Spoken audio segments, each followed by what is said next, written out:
Hi friends, welcome to మన Bommarillu. Upcoming రివ్యూలోకి వెళ్ళిపోదాం. భూమి అండ్ గగన్ ఇద్దరూ కలిసి సునందాదేవి వాళ్ళ ఇంటికి వెళ్ళి ఆవిడ ఆశీర్వాదాన్ని తీసుకుంటారు.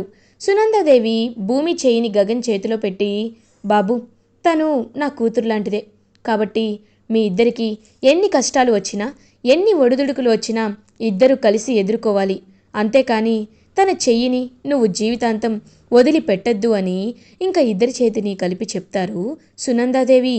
అదంతా వింటూ గగన్ షాక్లో ఉండిపోతారు. అలా గగన్ అండ్ భూమి ఇద్దరూ ఇంటికి రిటర్న్ అవుతూ ఉంటే గగన్ మాత్రం భూమి వైపే చూస్తూ ఉంటారు. ఏమైంది బావా, ఎందుకలా చూస్తున్నావు అని అడుగుతారు. అబే ఏం లేదు అని అంటారు. ఓ, సునంద మేడం మాటలకా? మేడం చాలా మంచివారు, నువ్వు కూడా నన్ను అర్థం చేసుకుంటే బాగుంటుంది అని అంటుంది భూమి. నేను నిన్నెందుకు అర్థం చేసుకోలేదు, నువ్వే నన్ను అర్థం చేసుకోలేదు అని అంటారు గగన్. అది నీకు అపూర్వ కుట్రని ఎలా చెప్పాలో కూడా నాకు అర్థం కావటం లేదు. నేను ఖచ్చితంగా నిరూపిస్తాను అని అంటుంది భూమి.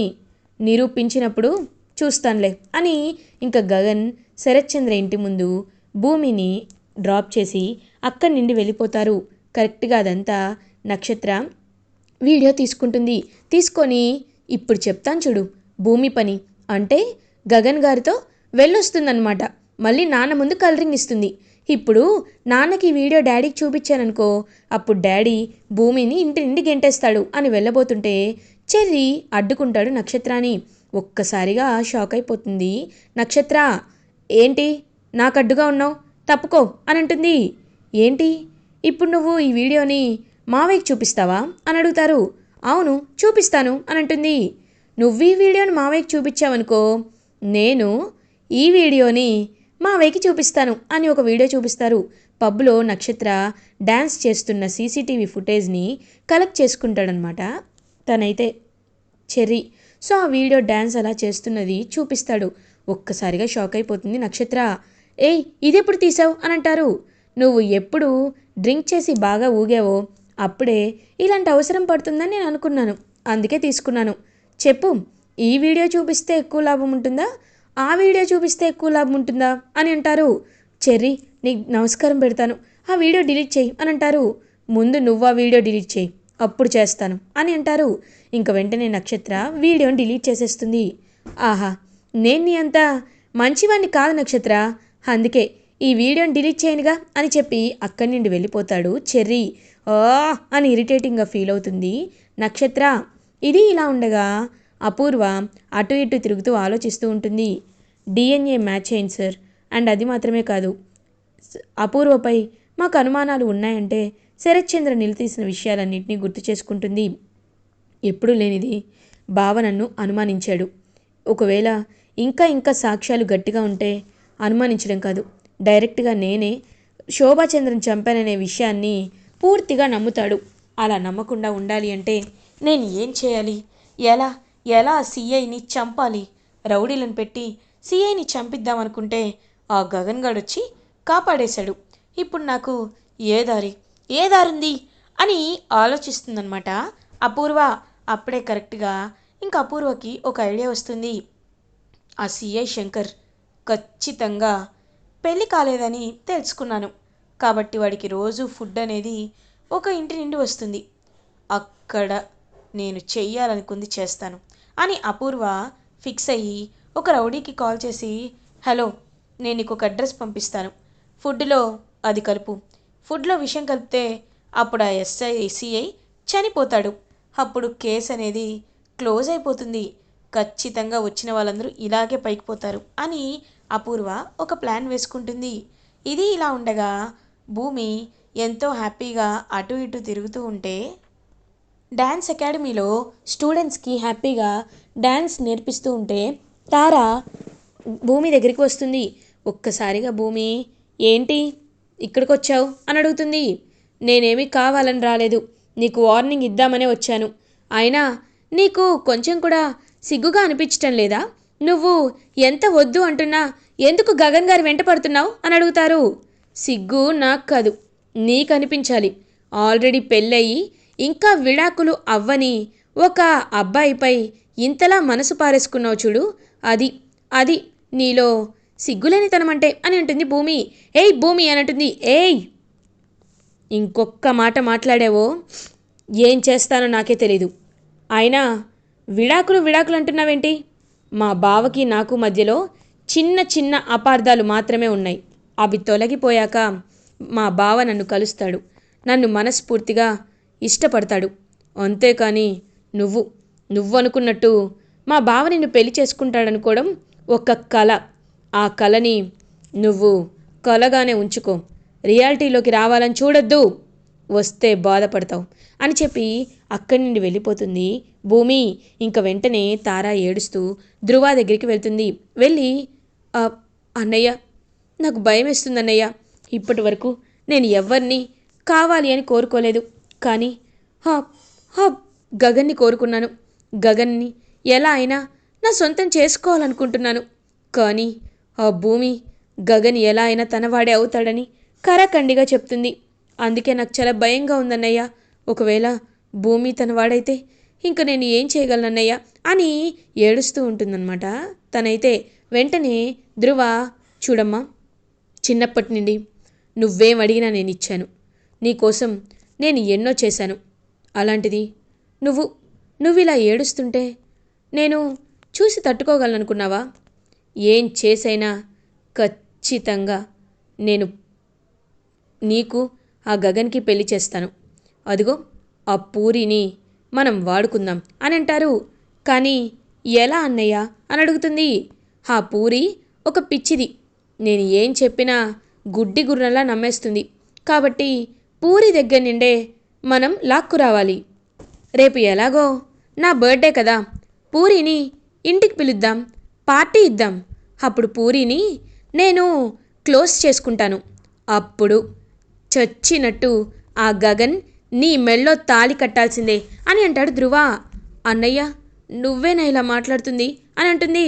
తప్పదమ్మా, చెప్పాను కదా, నాకు నీకంటే ఎవ్వరూ ఎక్కువ కాదు. అయినా ఆ పూరి నేనేం పెళ్లి చేసుకోనట్లేదే, చేసుకుంటాననే కదా అంటున్నాను. కానీ నిన్ను ఆ గగన్ చేసుకుంటేనే చేసుకుంటాను. ఆ గగన్ మన మాట వినాలి అంటే పూరి మన చేతిలో ఉండాలి అని ఇంకా తన బర్త్డే అరేంజ్మెంట్స్ అయితే చేసుకుంటూ ఉంటాడు ధృవ. ఇది ఇలా ఉండగా మార్నింగ్ అవుతుంది. పూరికి ధృవ కాల్ చేస్తారు. హలో పూరి, ఇవాళ నా బర్త్డే. ఈవినింగ్ మా ఇంట్లో గ్రాండ్గా పార్టీ అరేంజ్ చేశాను. ఎలాగో నువ్వు నాకు కాబోయే వైఫ్వే కదా, కాబట్టి నువ్వు పార్టీకి రావాలి అని అంటారు. ఇంక వెంటనే తప్పకుండా వస్తాను అని కాల్ కట్ చేసి హ్యాపీగా ఫీల్ అవుతుంది. అన్నయ్య అన్నయ్య అని పిలుస్తుంది. ఇంకా అలా గగన్ ఏమైంది అని అడుగుతారు. అన్నయ్య నీకొక విషయం చెప్పాలి. ఇవాళ ఆయన బర్త్డే అంట, ఈవినింగ్ మనల్ని పార్టీకి పిలిచారు అని అంటారు.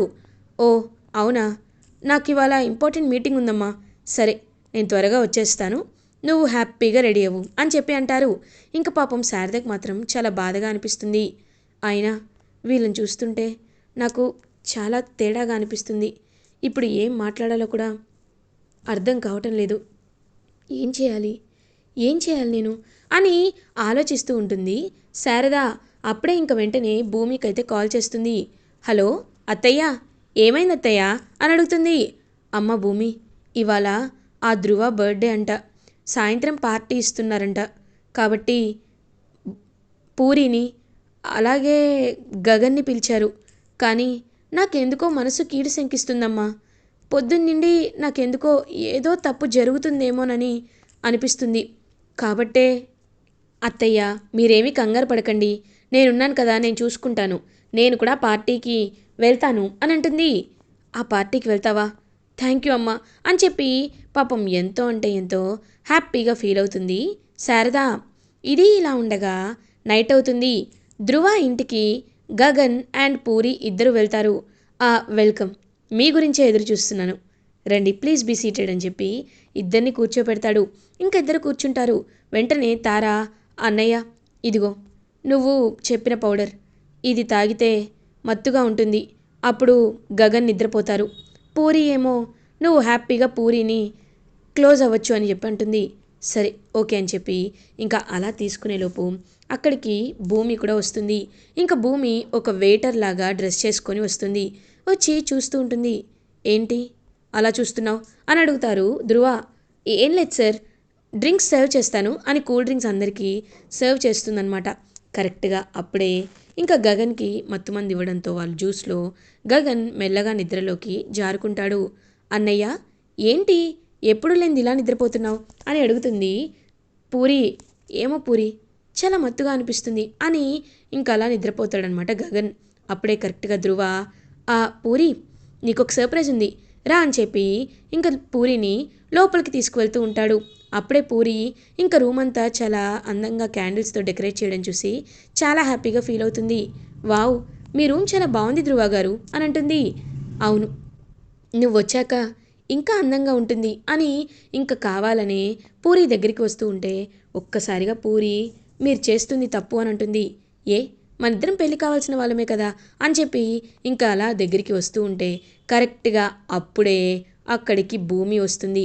వచ్చి ఇంకా గట్టిగా పూరి చేయి పట్టుకొని బయటికి లాక్కొస్తుంది. వెంటనే ధ్రువ, హేయ్ ఎవరు నువ్వు, అయినా నా పర్మిషన్ లేకుండా రూమ్లోకి ఎందుకు వచ్చావు, గెట్అవుట్ ఫ్రమ్ హియర్ అని చెప్పి భూమిని ఇంకా బలవంతంగా పైకి పంపించేస్తాడు. ఒక్కసారిగా భూమి ఇదేంటి సిచ్యువేషన్ నా కంట్రోల్ కూడా దాటిపోయింది, ఇప్పుడు ఎలా అయినా బావ నిద్రలేపాలి అని ఇంకా ఫేస్పై వాటర్ కొడుతూ ఉంటుందన్నమాట భూమి గగన్కి. గగన్ ఏమో అప్పుడే నిద్రమత్తులో ఉంటాడు.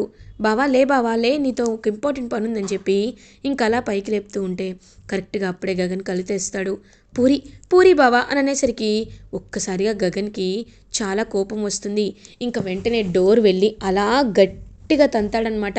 ఒక్కసారిగా ఇంకా పూరి అయితే అలా గగన్ వైపు చూస్తూ ఉంటుంది. గగన్ ఇంకా వెంటనే వచ్చి ధ్రువ చెంప పగలగొడతాడు. ఒక్కసారిగా ధ్రువ షాక్లో ఉండిపోతారు. పూరి రా అని చేయి పట్టుకొని పూరిని తీసుకొని వెళ్ళిపోతాడు. ఇంకా అలా ధ్రువ నన్ను కొడతాడా అని చాలా అంటే చాలా కోపంగా ఫీల్ అవుతాడు. కరెక్ట్గా అదే టైంకి ఇంకా పూరి ఏడుస్తూ ఉంటే ఎందుకు ఏడుస్తున్నావు అయినా నువ్వు ఇలా ఉంటావని అనుకోలేదు పూరి, మితిమీరిన హద్దు పనికిరాదమ్మా అని అంటారు గగన్. ఇంక పూరి ఏడుస్తూనే ఉంటుంది. అప్పుడే భూమి నేను వచ్చాను కాబట్టి సరిపోయింది, లేకపోతే పూరి జీవితం ఖచ్చితంగా నాశనం అయ్యేది అని చెప్పి చాలా అంటే చాలా బాధపడుతుంది భూమి.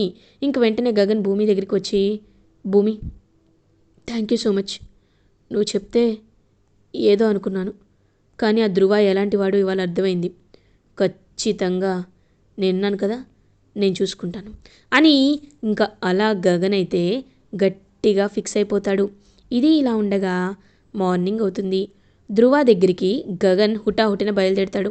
ధ్రువ ఏమో కాలు మీద కాలేసుకొని ఏంటి నిన్న నన్ను కొట్టారు, అయినా పర్లేదు నా చెల్లెల్ని నువ్వు ఆయనలోపు షటప్, జస్ట్ షటప్, నా చెల్లెల్ని నువ్వు కావాలనే క్లోజ్ అవ్వాలనుకున్నావు కదా అని అడుగుతారు. మేమిద్దరం పెళ్లి కావాల్సిన వాళ్ళమే కదా అని అంటారు.